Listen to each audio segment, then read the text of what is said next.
There once was a land called Palestine where Christians, Muslims, and Jews lived fine. In the 1800s, it was ruled by the Ottoman Empire. Meanwhile, a bearded guy founded Zionists for Jews to aspire, a land that becomes their home and safe only for their kind. My name is Eman Askar. I am from Cairo, Egypt. I am 32 years old. I know I look younger, but I'm 32. I'm a mother of two. And I have been a content creator for 10 years. I have been following what's going on in Palestine since the beginning, the events of Sheikh Jarrah, the triggering events of the situation we are right now. And I've been following the people who are, recording live on Instagram. So I got to see with my own eyes, the attacks on Al-Aqsa Mosque and the demonstrations. And it was just on my mind all the time. It affected me so much. And, during that time and when the bombing of Gaza started, it was Eid. What triggered that I need to do something about it is when I came back from this Eid holiday, I was looking through my stuff and I found an art sketchbook for me when I was in grade 3. I was 7 or 8 years old. It was a few days before Eid also, but 21 years ago. I think it was during the second Intifada in Palestine. And I remember that as a child, as a 7 or 8-year-old child, I saw on TV, children dying and houses being bombed, and the same visuals that we see today after 21 years, unfortunately. So I was drawing these kids playing with the kites, having fun, and at the same time, same kids were even wearing the same outfits, the same age, in a cloud somewhere else in Palestine, and they're surrounded by tanks and they are fearing for their lives, because it's a war.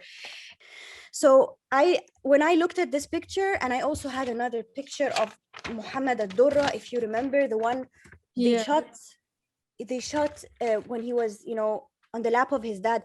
These images, they never left me, to be honest. And when I saw them again, I just realized as a child, I was able to express how I felt. That 21 years later, I know exactly how I felt. And I think it was a healthy thing to do, to just express it in a form of art. Today, I'm a content creator. I create a different form of art. So I was like, you know what? I should just, express how I feel about this and try to make an impact along the way. I did not know it will honestly spread like that, but I usually make my videos in Arabic. But I thought if I want people to really learn about this problem, I should make it in English. And this is when I realized, okay, you know what? I'm not trying to preach or be angry or whatever. I'm just simply using a form of art to tell the story I care about. Then more and more Jews arrived seeking refuge, and that's alright until their plan to steal the land was no longer to hide. The year was 1948 when Israel bullied its way into a state. Thousands of Palestinians fled their homes to survive. No right for return, no right for a home, no right to fight for the land that they owned. Israel expanded more and more into an apartheid. What was your aim by making this song? Did you expect such an attraction to your song? Not at all.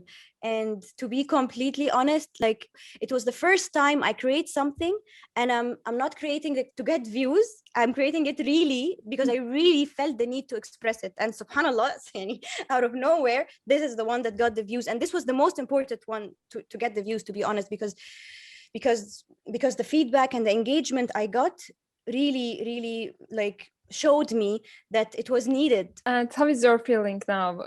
It takes so much attraction and it's sharing, I think it's millions of times. What's your feelings against the things happening in Gaza now? The feelings are extremely mixed because on a personal level, I made a success. To be honest, as a content creator, I never had. Yesterday, I had 3,000 followers on my Instagram, and today I have 36,000 followers. This is not seeded, but then at the same time, why did I succeed? I was telling a very sad story. Now I feel that I have a bigger responsibility because now I have a platform of people who care about the cause, and I should keep on sharing and keep on doing my best because this is the only thing in my hand. Is there any message to the President Biden or the other world leaders for Palestine? Of course, to stop backing up Israel and giving them money to buy more weapons, because they see what they do with the weapons now, and I can't believe they're acting blind to it. It's very, very obvious to the world. This is not a conflict. This is not, these are not two armies fighting together. So it does not count as a conflict. And of course, it's such a ridiculous claim that they say it's self-defense. Again, look at the people dying on this side.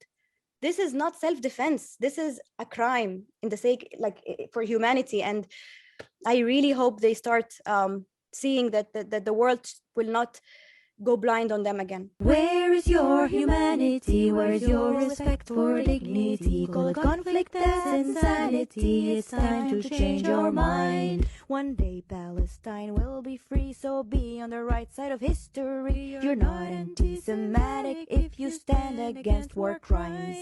Don't be brainwashed by the news. Now you can see for yourself the truth. Learn about the story of Palestine.